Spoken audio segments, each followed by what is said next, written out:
This podcast is hosted on podhome.fm, the most modern podcast hosting platform.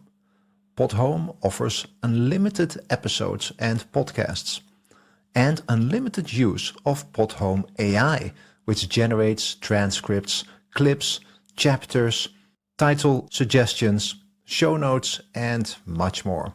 And all of that for just $15.99 a month or $185 per year. That's a steal. So go to podhome.fm and start your 30-day trial now. And enjoy the show with Joe.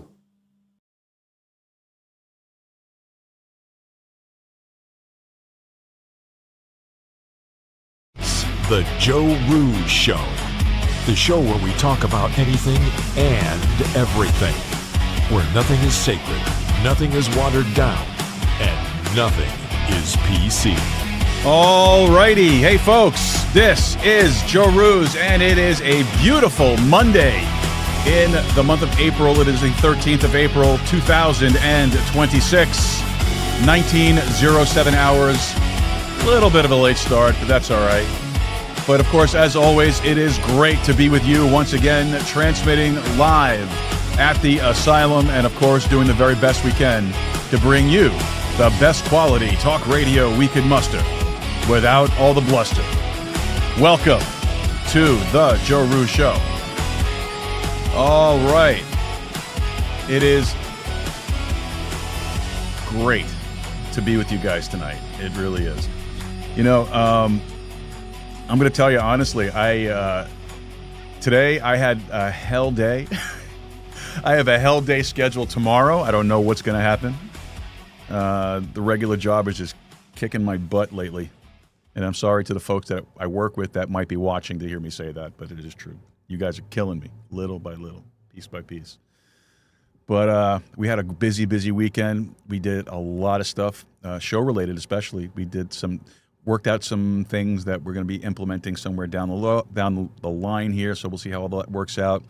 And, I hope you were able to catch the show yesterday. We did our Sunday show yesterday, which was fantastic, if I say so myself. And so we got that in, and we worked on some things around the studio. We put the flags back up, got those things cleaned and put back in place. Everything's, coming along well here. And by the way, just got to tell you, I made something Saturday night. Oh, my God. I love to cook, and I had to do this. I had to make shrimp fra Diavolo, which is amazing. Amazing. I know I'm not saying the Italian name for it. Gamberi fra Diavolo. Okay, there you go. But beautiful dish. Came out so good. Shrimp were tender, perfect. The pasta, homemade pasta, by the way. I make my fresh pasta. So the sauce, everything was just perfect. It was so good. And actually, the interesting thing is the house still smells like it, which is amazing. When you come in after a hard day of work and you get, it was so good. So good. So just wanted to share that with you guys. Just get you a little piqued, a little jealous maybe that you're not taking part in this wonderful excursion that I am on and rediscovering my Sicilian roots. So there it is. All right. Well, folks, we have a really great guest for you tonight. Most people spend their entire lives trying to stay in one lane. Tonight's guest didn't just switch lanes. She blew past all of them. From U.S. Navy subs to working inside companies like Google to spending over 20 years inside the chaos of Burning Man. Yeah, Burning Man. To writing a novel nobody understood for 2 decades. This is a conversation about discipline, freedom, and why most people actually never really change. But of course, as always, before we get into that, we're going to take care of some of the housekeeping for the show. So if you would, please head over to our website, joerooz.com. That's joerooz.com. When you get over there, look for that contact form. It is up there in the right corner of the page in that little pancake. Open up the web form, send us over a message, let us know whatever's on your heart, whatever's on your mind, any questions, comments, cares, or concerns that you might have. Maybe you have a complaint. You really shouldn't, but you might. And if you do, we'll take care of it. Maybe you have a suggestion for a guest or a particular topic you'd like us to discuss on the show. We would love to hear from you guys. So please use the web form, send it on over to us. Now, if you're anything like me, you hate using web forms because of the stupid CAPTCHA thing that's on there. Find the crosswalks, match the buses and bicycles and all that crap. So if you don't want to use that, just email me directly at info@joerooz.com. That's info@joerooz.com. And then also you could use the comment section down below there on Rumble and on YouTube. If you're still watching us on YouTube, you can do that on YouTube right there as well. And we would love to really hear from you guys. We'd love to get your input, your feedback, and any suggestions that you might have. So please make use of it. We pay for it, so please use it. All right.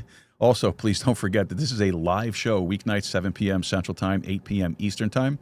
Also, we have our Crypto Saturday show returning April 25th. So make sure you check that out at noon Central Time with our resident crypto psychic, Marissa Lee, when you're talking about all things cryptocurrencies. So very important, especially right now, because there's a lot of movement going on in the crypto world. And, I feel like we're kind of falling behind because we haven't been doing our shows with Marissa. So we're looking forward to getting her back on here. And I think she's bringing a friend of hers on as well. So it'll be the three of us having a interesting chat over cryptocurrencies. All right. Also, please don't forget our Sunday show at 2 p.m. Central Time every Sunday afternoon. It's our Sunday Bible study show. You can check that out. Beautiful, beautiful stuff. A lot of stuff that we're talking about, interesting stuff, important stuff. So please come and check it out. There's plenty of places to find us, plenty of places to watch us. Rumble.com/JoeRooz, YouTube.com/JoeRooz. Make sure you check us out. And also, incredibly important, please don't forget to like, subscribe, and share the show with your friends, your family, and your followers. Incredibly important. Boost the algorithm. Helps us get found, helps us get picked up, helps us get followers and subscribers and all that great stuff. So please do that. And it's also a great way to mess with people. If you don't like somebody, just share my show with them. They'll be fine. They'll love you forever.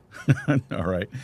All right. Well, seriously, please don't forget to do that. Like, subscribe, and share the show with your friends, your family, and your followers. All right. Now, tonight's guest is brought to us courtesy of Podmatch. You've heard me talk about Podmatch before. Podmatch is like Tinder for podcasters. It's a great little platform.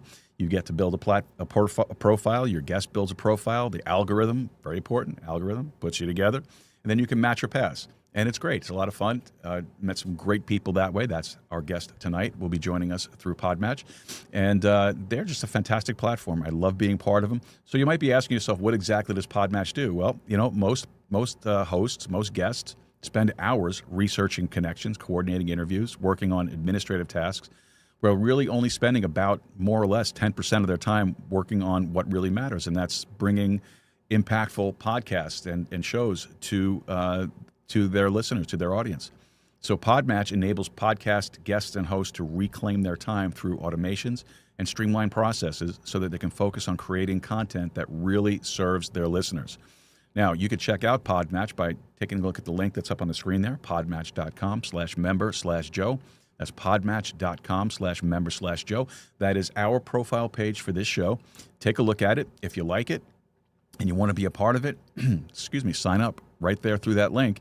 And you never know, you might end up being a guest right here with us. So podmatch.com/member/Joe.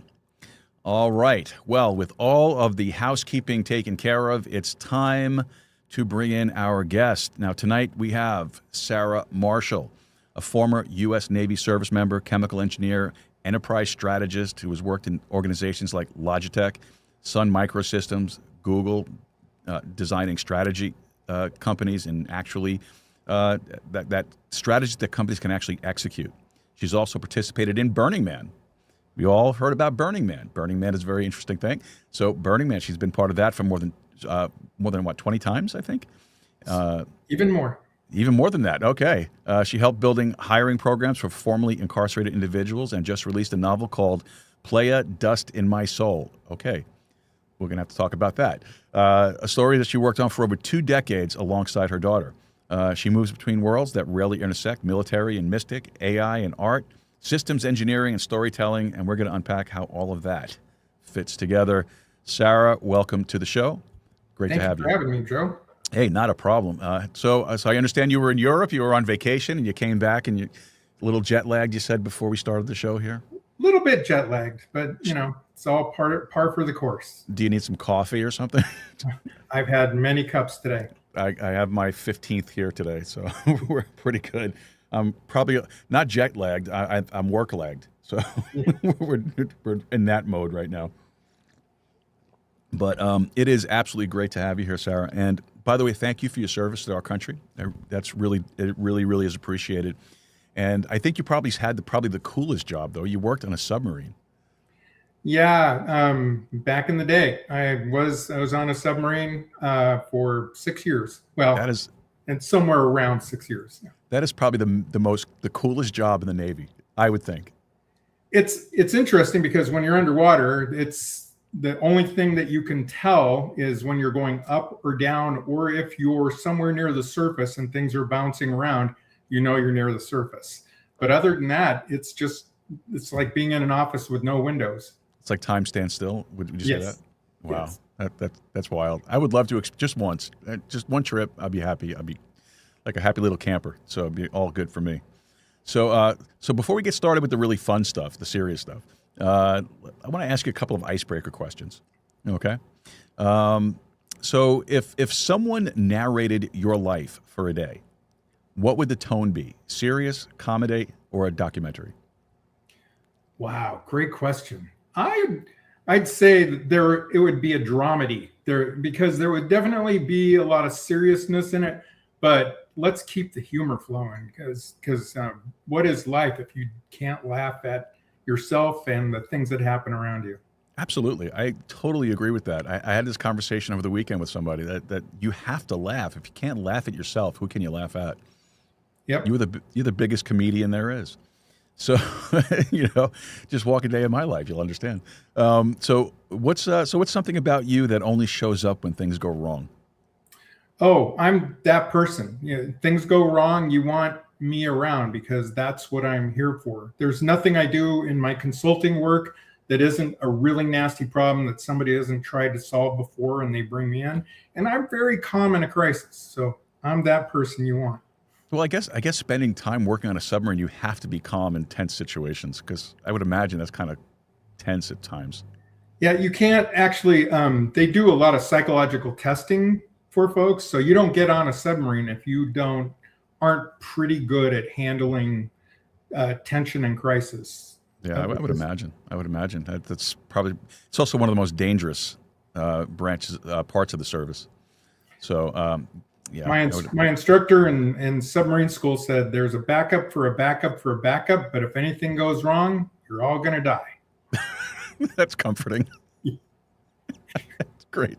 It's good, though. It's a good point. It's a very good point. It makes a lot of sense, but that's, man, I guess to get slapped in the face with that, it's a real dose of reality, no? Well, it certainly, there was no hiding what I was getting into. Yeah. I could imagine. All right. So you lived in Hawaii, from what I understand? I was born in Hawaii, yes. All right. And I've lived in Hawaii a couple times. Yeah. Nice. Love that state. You also, the Sierra Nevada foothills? I grew up in the Sierra Nevada foothills mostly, about a good chunk of the time and part of my time on a reservation in South Dakota. Wow. The Black Hills, right? Black Hills, yeah. It's kind of wedged. The Pine Ridge Reservation is wedged between the Black Hills and the Badlands. Wow, that's amazing. I love that stuff. That's just. I love being outside. I love being out in the. I just love it. I love camping. I love just disappearing into the woods someplace, and that to grow up in something like that had to be amazing. So, how did growing up in those types of places actually shape how you see the world? Yeah. So.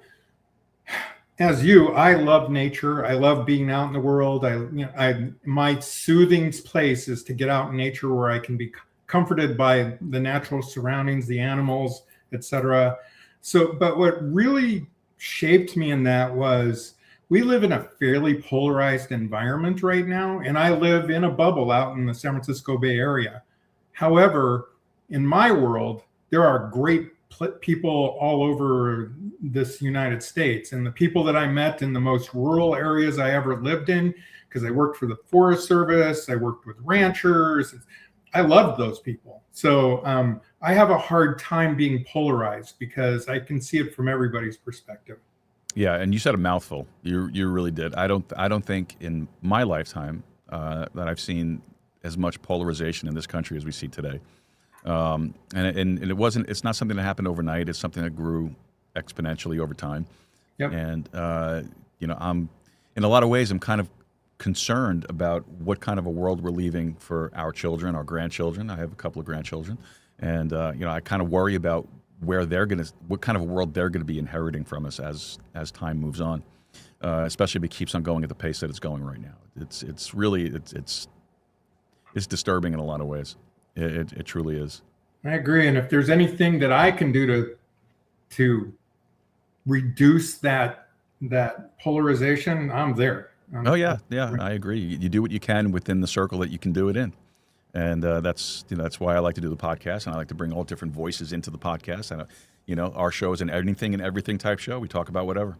There's nothing here that nobody has to censor themselves. They can say whatever they have to say.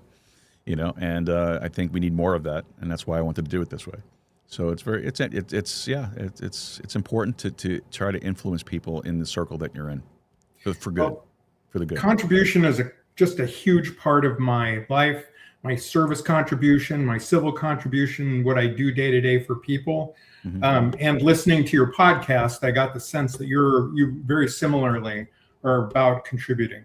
Yeah, I appreciate the fact, like I said before the show, I appreciate the fact you actually listen to a show. Not too many people do before they come on the show, I should say. But so you served in the Navy. We already established that quite a bit. What did that experience teach you that most civilians wouldn't really understand? Yeah, there's so many things. But I'll start with the core of it.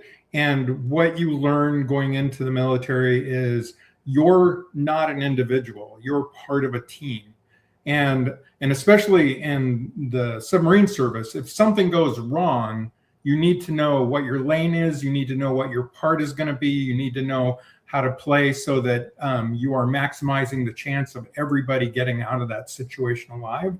And you don't get a choice about the people that you're going to be around, whether, whatever your political bent or whether you're urban or rural, you all get thrown together, and you have to figure out how to get along and how to make it work. So that part has underwritten my entire life is, and whatever place I'm in, whoever I'm with, that's my team. And whatever I need to do to bring my team along, I'm all in for it. The other thing that it gave me was, because I was in the Navy and I was in something that moved around a lot, I ended up visiting a lot of the world very early on in my late teens, my early 20s. So my lust for travel and seeing things that I've never seen before has remained with me for my entire life. Wow, that's great. That is fantastic. Now you've moved between military life, engineering, AI, desert culture, counterculture. Most people pick one lane. Why didn't you? Well, you're talking about the heart of my psychology there. I would say that I never felt like I fit anywhere, and it wasn't because people didn't get along with me or people weren't nice. It's that I was harboring this thing inside me that no matter how I fought it, it wanted out. And that was that I was trans and I had to deal with that. So no matter where I was, whether I was on the res or I was back home in the mountains or out in metropolitan life, I never felt like I quite fit anywhere. And that was actually, before I transitioned, I thought it was just a hard place to be. What I realized afterwards is that having that inside me allowed me to be in any place just as comfortably as anywhere else. So I can be in a biker bar, I can be at a black tie affair, I can be on the res, I can be in Taipei, and I will be just as comfortable no matter where I am. Wow, and that's a great story. That's a great outlook to have on it as well. I mean, fantastic. Now, you also write. So at what point did you realize that writing wasn't really just a hobby, but it was something that you needed to do? I've always been a reasonable writer, tech writer for industry and that sort of thing. I've always been good with words, but I never saw myself as a fiction writer or a novelist. But after my first experience at Burning Man, it planted a seed for me that kind of grew into this idea that I wanted to turn into a story. And I had none of the skills required to do so. So I wrote and wrote and wrote and wrote, and I wrote just a massive amount of information, but it wasn't a story. And people would give me feedback. I'd go into despair. I'd put it down, and then I'd pick it up and I'd try again. And I did that year after year for over 20 years. And it was finally at the end of last year when I looked at it and said, this is a story people will want to read. And that's what got me there. But it was just this hunger to tell this story that forced me to become the writer that could tell it. All right. Now, in the corporate world, you have a tagline, and your tagline is designing strategy you can actually execute. Yep. So what are most companies getting wrong about strategy? There's a couple things. One is that most of the big enterprises use big consulting firms. And these big consulting firms have well thought out, technically competent ideas, but they are top-down ideas that get launched from the execution level and kind of forced down into the organization. And that's fine, but it misses a lot of the key practical things that you can do to make it work really well. Mm-hmm. On the other hand, I started out as a design engineer, then running operations. I worked in biotech, big iron server hardware, consumer electronics, and then eventually software. So a lot of technology industries. And I moved from place to place. I started in operations. I worked in transformation across organizations. I eventually ended up in the executive levels and then starting to build out strategy to do that. So I saw the whole thing end to end and realized that people that are strategists think in strategy terms, they think in concepts. People that are executing are thinking in tactics and getting the things done in front of them. They think differently, they talk differently, and they don't communicate with each other. So what I've done is I've built this structure that forces the concept people and the tactics people to work together to keep it coherent. That's the biggest thing. And I guess the military background that you have helps with that because you need to be structured and organized, and that's and disciplined, and you need to bring that with you into the field that you're in. I mean, I'm looking at your resume here. I call it a resume, but I'm looking at your resume here, and you've been all over the place. I mean, I think you've worn more hats over the course of your career than I have. How do you not get confused? Well, I have to be, like you said, you have to be very organized in the way you think and the way you approach things. You have to have, I've had to maintain a curious mind because every time I step into a new environment, I have to get the lay of the land very quickly, understand what's going on, and put it into the model in my head for how to improve things. And that's not easy. It's very difficult. But clearly I'm drawn to difficult things. And so that's where I always take myself, is into those difficult places and then kind of live by my wits to figure out how to make it all work. Sure. You have that personality. You have that drive to do it, which is exactly what you need to do what it is that you're doing. Now, you worked with companies like Logitech, which, by the way, thank you, by the way, for the camera that I use. I use Logitech cameras. Nice keyboards. Yeah. Mm-hmm. You also work for Sun Microsystems, Google. I guess what separates leaders who are admired from leaders who are trusted? And then I have a follow-up to that, if I can work it out in my head to match the answer. So, okay. So I've seen two types of leaders, executive leaders in these environments. There is the ambitious leader who's brilliant, and I've worked with some of the most brilliant people in the world. They're brilliant, but they're kind of self-serving in what they're trying to do. Okay. And so they will, by force of will, put themselves into a position that they may deserve, but they may not be great leaders. They have the authority and you will follow them. And I've worked for some pretty horrible leaders that made it to high levels of these companies, but their ambitions were for the self. They were driving for the self. The ones that I've really loved working with are the ones that inspire and that are there to bring everybody along. And to kind of open the kimono on that, when I was young, I was director of operations of a biotech company, and I came in to do a major transformation in this organization that was falling apart. And I did it. I spent 3 years completely turning around the organization. All of the stats looked great. The performance was high, but I left bodies everywhere because I was doing it for me. I was driving it so that I would look good. And shortly after that, I transitioned, and I had to change. I had to completely rewire how I did everything, including how I led. And again, that difficulty turned into a blessing because I had to learn how to bring everybody along when I was making those changes. Right. So it's the leaders that understand human beings and how to help human beings be their best selves that are the people that will engender loyalty, that will bring folks along. And those are the people I love working with. I agree with you. I'm thinking the follow-up that I was going to have, or I was thinking of bringing up, was when I worked in my previous career, we had a high-level supervisor, basically came around.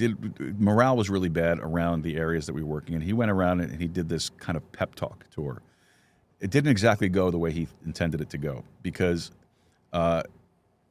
his personality was, you have to respect me, you have to honor me, you have to, I'm not using the right word, but you know what I'm saying. He demanded that respect, but he was somebody that came in from the outside, never worked a day in the trench, came in demanding respect from people, and then would insult them by saying, you would never see me doing what you're doing, but you're going to respect me for who I am. What personality of leadership is that to you? Oh, that's pure arrogance. That's built on insecurity. I never worked with or for an officer in the military that ever said that's an order that I really respected.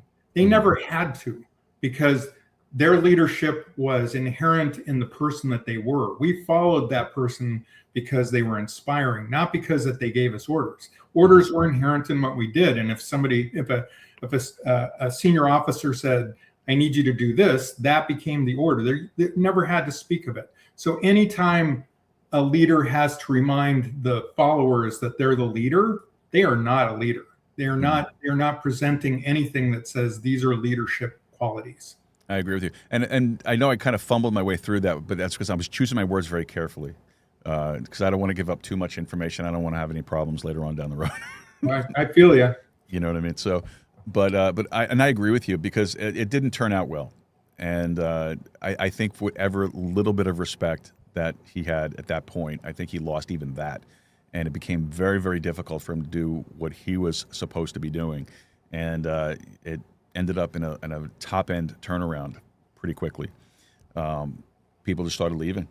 Yep. Retirement papers started getting submitted. People started leaving. And, and what I was doing, you really can't afford to lose bulk people like that, because it takes a very, very long time to backfill the spots. It's not like you can just put an ad in the paper and have somebody come in and hire them on the spot. It's a process. It took about 2 years to bring somebody on.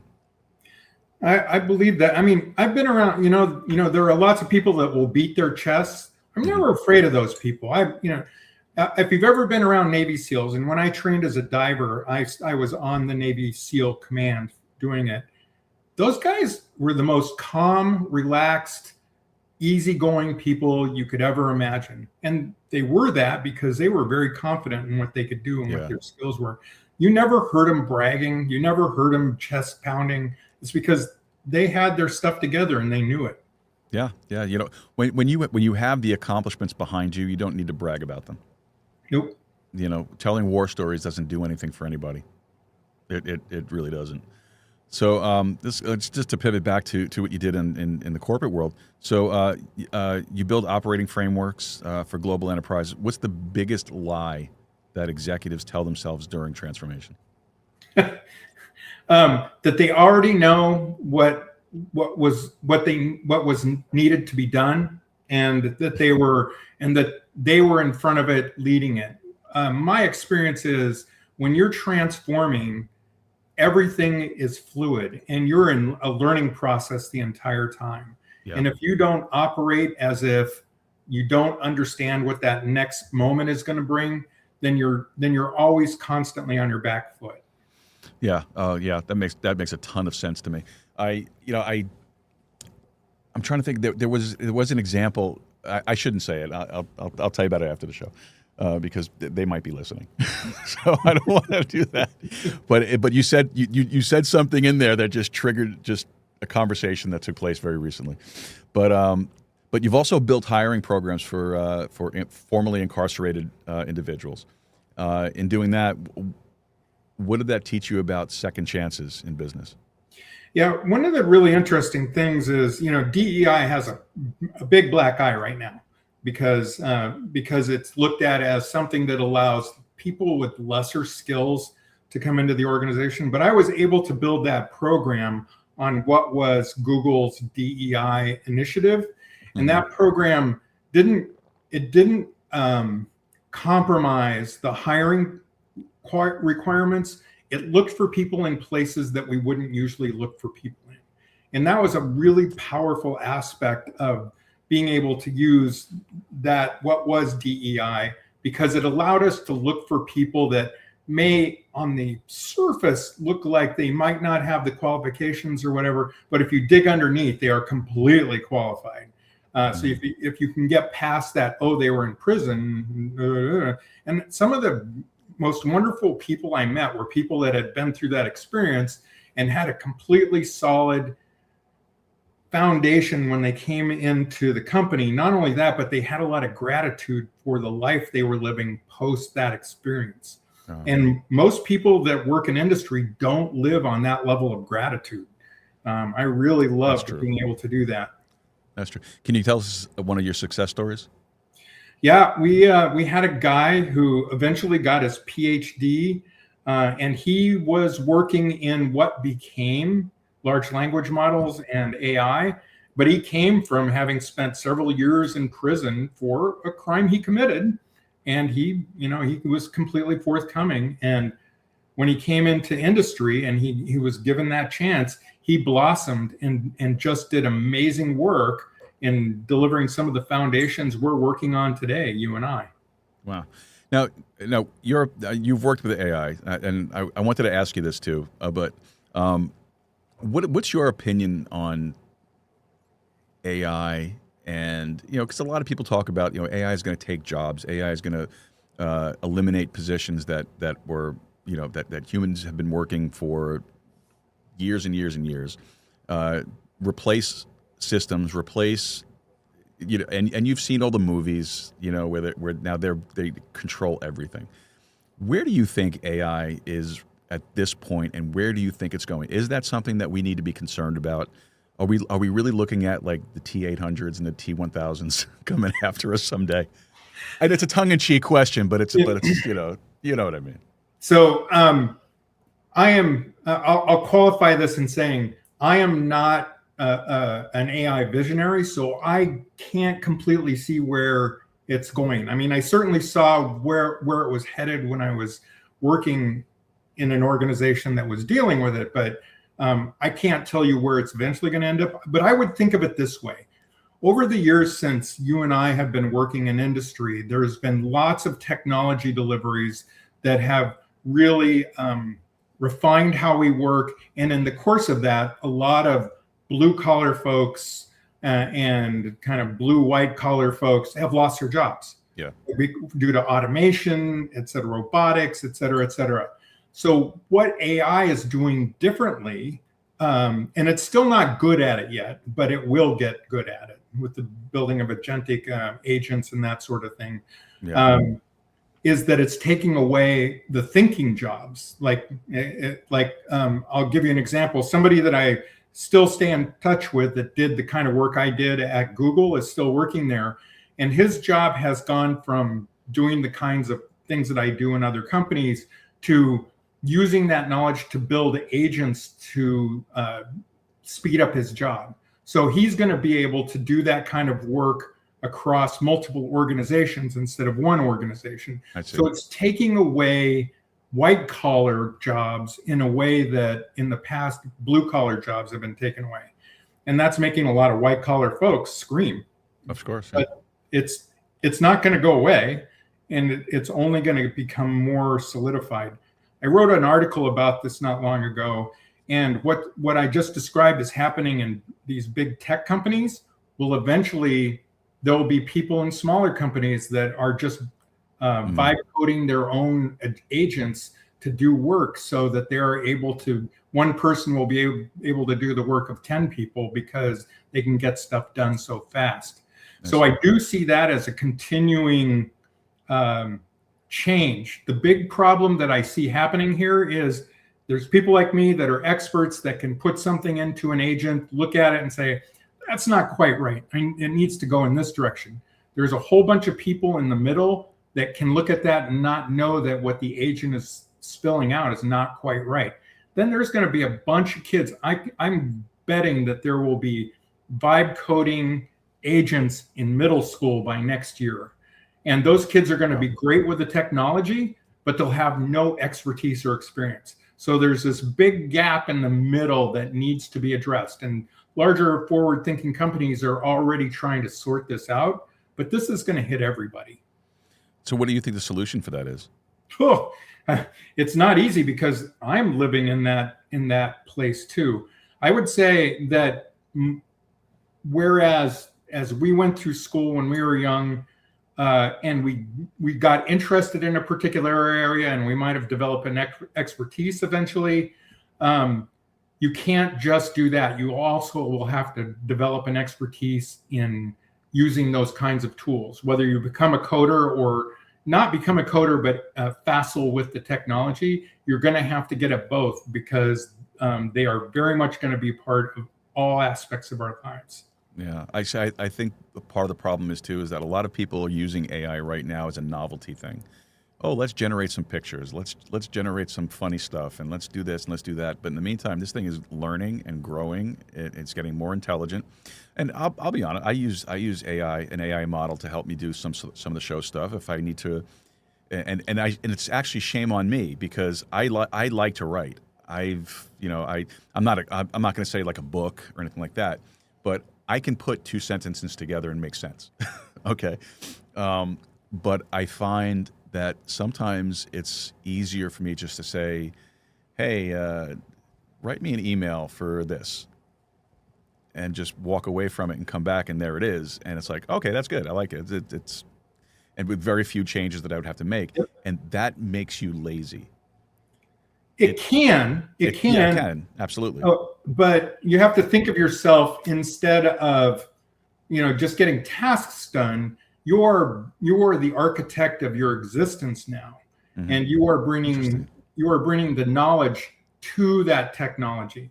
So you're not only training the technology to be you, extra you, but you're architecting how it's going to do that.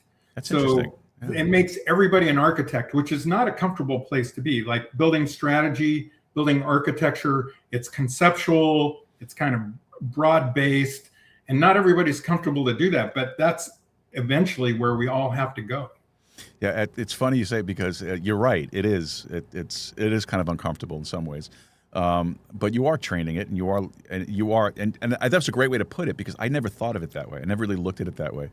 Like with the AI model that I use it to do the graphics for the show, and the interesting thing is that it knows now that it frustrates me because it can't get it right.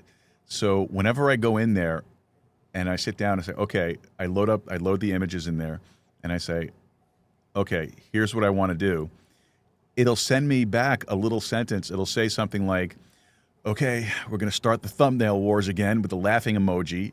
And I'm like, That's funny, actually. The thumbnail wars. It's you know, and then we go back and forth. But the one thing I do notice though, is particularly with the model that I use, it's too agreeable sometimes. Mm-hmm. It'll reinforce something, even though I know it's crap. It'll give me a bunch of bullet point reasons as to why it's okay. And I'm like, no, it's crap. Let's do it again. And then I actually have battles with this thing. I really do. I have arguments with it. And I catch myself doing it. I'm like, what the hell are you doing? This is a computer. Yeah, I use a couple of different models, and they all are all too agreeable as well. I don't know about you, but when I'm creating something, whether it was my novel or I'm writing a book for work now, I gravitate towards the people that will give me real critique. And people will often say, you've done a lot of great work here, and it's like, that's not the piece I need to hear. I need to hear where it's falling short. I need to hear where it's not right. So in that respect, large language models are a lot like a drunk assistant. They will provide you something, and they will give you pats on the head while you're doing it. But that's not what you need. You actually need something that'll come back and say, you didn't really think this through right. So I can't lean on those large language models for that. I have to go to real people for that. Yeah. Yeah. And that's what I do too. I'll send something if I generate something with the model. I'll send it to you've probably seen her name in the emails, Angela. She's one of the producers. She's one of my producers. Well, she's like the key one. And I'll send it to her. Say, what do you think about this? And she'll give me feedback, and then I'll go back to my model and say, well, nobody else thinks like this, Yeah. And then the argument ensues again. It's the craziest thing, and I think I spend a little too much time arguing with my AI model. I got to kind of cut that back a little bit, but now Burning Man. I got to ask you about Burning Man before we get into your book and before we get to everything else. I got to ask you about Burning Man. I doubt there's anybody that really doesn't know what Burning Man is, but what is Burning Man?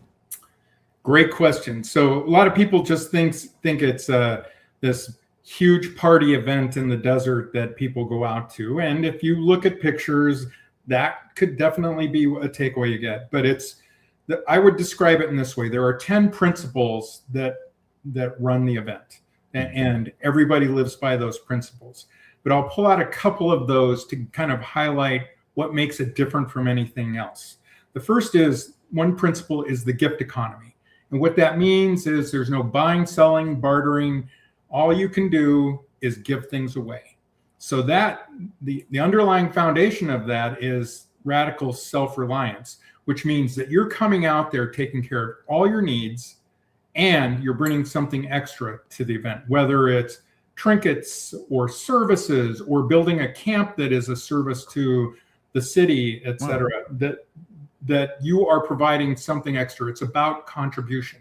So when you're walking down the street wherever you live and somebody offers you something for free, my reaction is, what's the string? What's the catch? Why are you doing it? It's pure suspicion. Yes. At Burning Man, you walk down the street and somebody offers you something, and it's part of the culture. So it becomes an immediate way to take the walls down and create intimacy and immediacy with the people that you meet. And it has an incredible effect in how you engage other people. Another of the principles is participation. So when you go to that event, you are not there as the audience. You are there to participate, whether you're contributing as part of a city or part of a camp or a village, or you just happen on an event that's happening and you become part of the performance or whatever it is. Right. You are part of the participation. And that's something you don't hear about when people talk about Burning Man, like in the media. They don't give you that. Again, they portray it just as a bunch of people out there, partying, getting into all kinds of mischief, because you hear a lot about drug use and alcohol and the party life, the party atmosphere, the whole thing. And I'm sure that's there. But you don't hear about the gifting portion of it. You don't hear about the service portion of it. I'll put it this way. If it had just been the party event that most people think it is, I would have gone 1 year and said, okay, that was interesting. I don't need to do that again.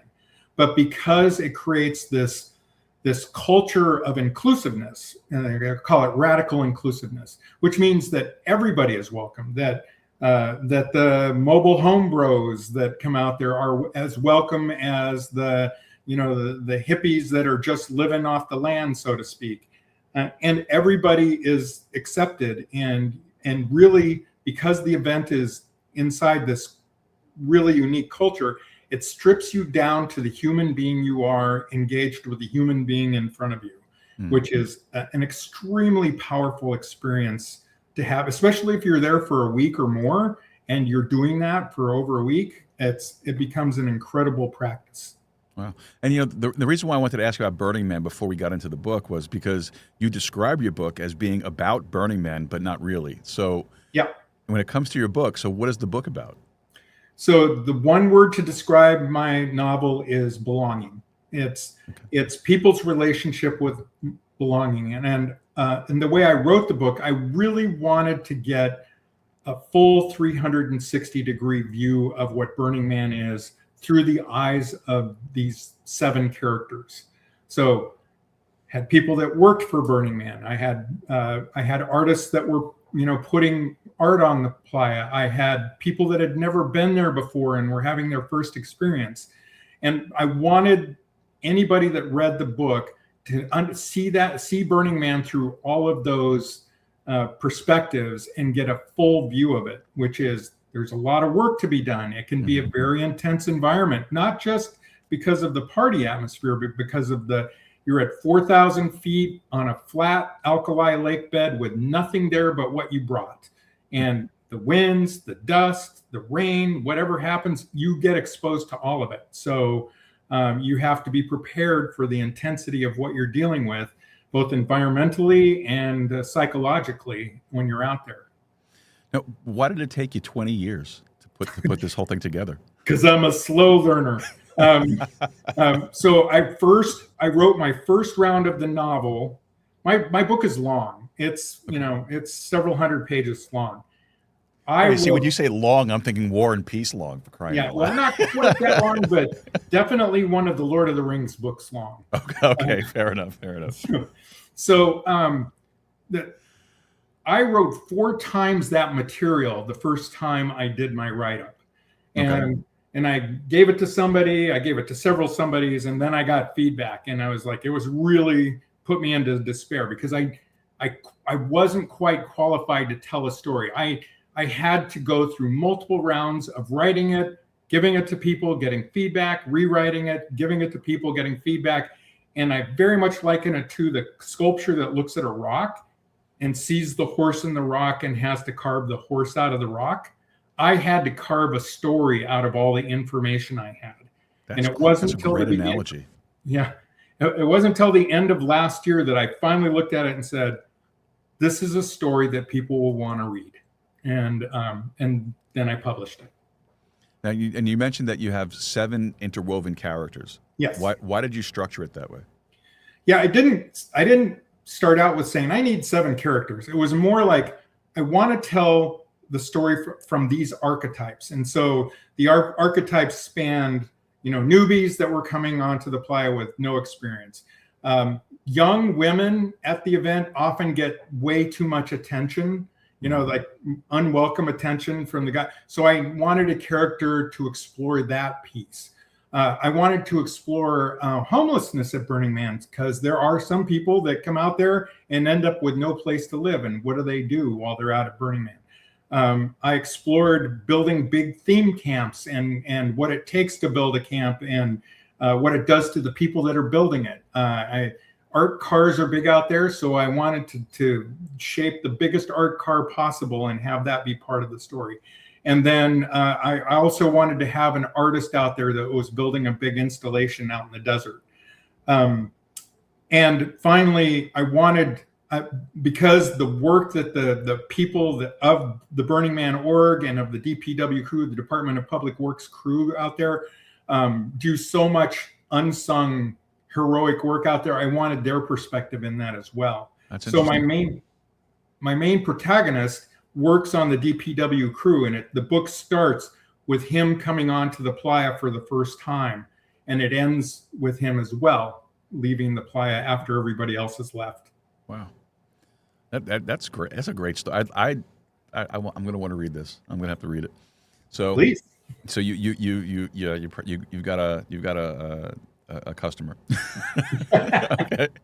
Well, the way I wrote it was, if you'd gone to Burning Man, or even if you were a long-time burner, you would see 1,000 Easter eggs in the book. You know, like, oh, I know that guy, or I've been in that experience, okay. or whatever. Well, that's cool. And every character is based on somebody or a compilation of people that I've met out there. That's pretty cool. If you've never gone, I wanted you to be able to read the book and feel like you had a real lived experience on the Playa from reading the book. Outstanding. Now, you also said your daughter co-wrote the book with you? So, yes. I was going to say, how did that come about? So my daughter's first time on the Playa was when she was 5. And she's been to Burning Man, I think, like 13, 14 times now over the years. She's now 27. And I had started writing the book when she was young, and eventually she got old enough to read it, and then she got into the characters, and then she became the voice of characters. So if I'd write something and she'd read it and say, that character would never do that thing, I would, then have to rewrite it and fix it. She eventually not only became like the heart and soul of the book for me and my number one fan that was pushing me to get it out, she also did all the art for the book. So if you look on the site and you see the picture of the Playa and people riding bikes and such, she took that picture. She did all the art in the book as well. So she very much became my muse mirror for getting the book in its right place. Wow, that's great. That's a great story. I got to read the book. I'm gonna have to read the book. Please do.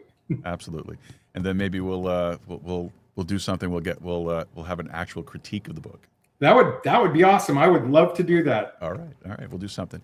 So after everything, the Navy, AI, activism, desert cities, 20-year novel, Burning Man, is there anything that you're still trying to figure out? And if so, what is it? Yeah, there will always be something for me to figure out because, my life's not over yet. And so I'm never have it completely all wired in. I think that the thing that I am trying to hone most in my life right now are small things, like what kind of partner am I to my partner? How am I supporting my partner, or am I, being the kind of turd that I can be? I love self-assessments. Yes. Am I being a good mom? Am I being a good friend to the world? What am I contributing today that's making a difference for people? Yeah. So I think, I'm guessing, I was pretty sure when I left Google that I was done with big companies. So this phase of my life is much more intimate. I ran a startup for 1.5 years. I'm doing consulting now. I'm working with small companies. I love it because I know I can come in and make a difference for people, right away. And that's where I want to be. I want to be making a difference every day. That's fantastic. That's fantastic. So before we wrap this up completely, who is someone that you respect right now, and what are they doing that inspires you? Boy, so many of my heroes have had clay feet. Yes.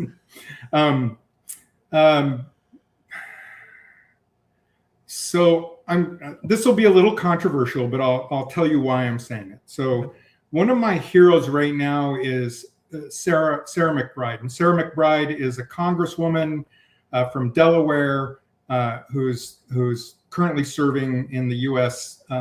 Congress. And she's a trans woman.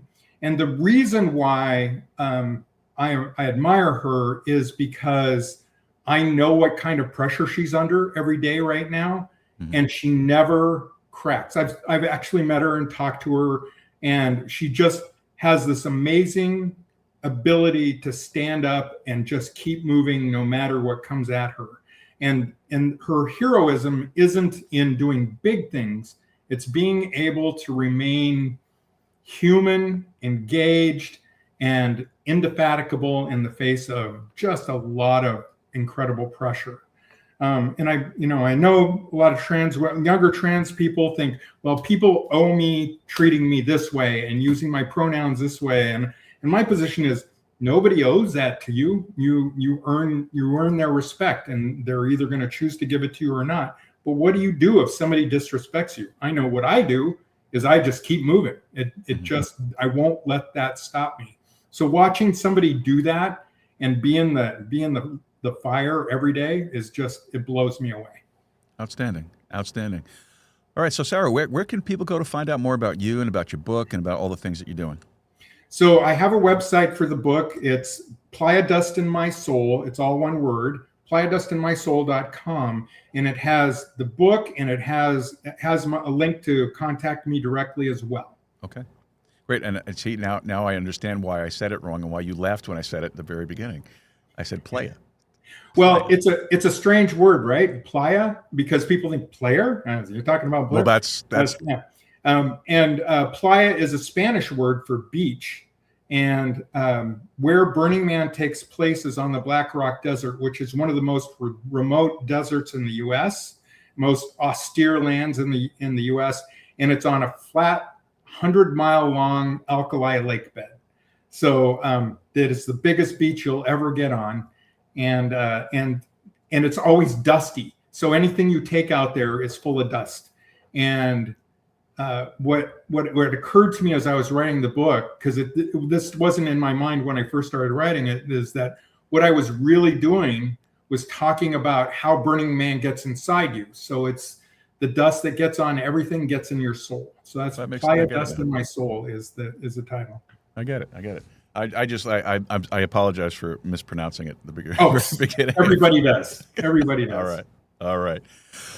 Well, Sarah Marshall, thank you so much for being here with us tonight. I really do appreciate it. It's a great story, and I really encourage folks to check out your book. I think it's going to be a great read. I'm looking forward to it. So let's make sure we get that done. And do you want to hang out backstage for a couple of minutes while I wrap up the show? I'll hang out. Thank you, Joe. All right, you got it. Thank you for being with us. Really appreciate it. All right, folks. Sarah Marshall, please make sure you head over to her website. All of it will be listed in the show notes. And check it out. Look, it's a great story. I didn't know much about Burning Man. I didn't know much about, what was really involved with it. And I learned something here tonight. And I think it was an important lesson. So let's check it out, and we'll reconvene and have a critique. How about that? All right. Well, let's wrap this baby up here. All right. Let's see. What do we got here? All right. Well, you know what, folks? It is Taxmas. Is right around the corner, Taxmas, the day that Uncle Sam puts together his list of who's naughty and who's nice. So make sure that you are on the nice list, because trust me, you do not want to be on the naughty list when it comes to your taxes. So the folks over at Diamond Dynasty Tax Group Legacy, that are a local business right here in Eagle Pass, are available to you to help you get your tax situation squared away for this year. You can give them a call at 830-867-7106. It's 830-867-7106. When you call, though, ask for Esme. She is fantastic. She's the one who personally took care of my taxes, my tax return this year and last year when we first bought the asylum, and we had to do all the the renovations and build the studio and all the invoices and receipts and all that mess. She did a fantastic job with that, and she can do the same thing for you. Give them a call, Diamond Dynasty Tax Group Legacy, 830-867-7106. Give them a call. We'll be in the show notes as well. All right. Shout-outs, of course, to our producing team, executive producers Wayne Rankin, Rosanna Rankin, Carolina Jimenez, Marissa Lee, and the inestimable Anonymous Angela. All right, I'm going to take a minute, and I'm going to explain the Anonymous Angela, because I know I said I was going to do it weeks ago, but I didn't do it. All right. For those of you who've been with the show from the very beginning, you already know the story. For those new folks coming along here, Anonymous Angela. So when I first started doing the shout-outs for the producers and the executive producers and so forth, I had her name originally listed, but then she communicated to me that she did not really want her name thrown out there, but I've already done it. So it went from Angela, her full name, to Anonymous Angela. So that's why we call her Anonymous Angela, even though everybody knows who she is. So that's the story behind it for those of you who are curious. All right. Now, if you want to help us out, these folks donate their time, their talent, and their treasure. It's part of the 4 It's part of the value for value model that we follow. And all that simply means that if you are receiving anything of value from the content we're putting out, we're asking you to return that value in the form of a donation. That donation could be with the 3 T's: your time, your talent, or your treasure. That's what these folks do, and we are greatly appreciative of that. There's a lot of stuff with this show we would not be able to do if it was not for their support. Now, if you'd like to find out more ways about how you can support the show and help us out, just head over to the website, joerooz.com/support. Every single way you can do it, whether it's a one-time donation, a recurring donation, whether signing up to be an associate producer, or executive producer, it's all in there, and there's plenty of ways to do it. So please take a look at it, joerooz.com/support. That's joerooz.com/support. All right. Final thoughts here. Here's what stood out tonight. We all want transformation, but we want it clean. We want it predictable. We want it comfortable. And that's not really how it works. Real change happens in tension, structure and chaos, discipline and freedom, control, surrender. Whether you agreed with everything we talked about tonight or not, far from the point. The point is this: if you never challenge your own system, you'll never see it clearly. And the moment you can see it clearly, that's the moment that you can actually change it. All right, folks. With that said, thank you so much for being with us tonight. Thank you to Sarah Marshall for joining us. I really appreciate you guys being here. Don't forget to head over to our website, joerooz.com.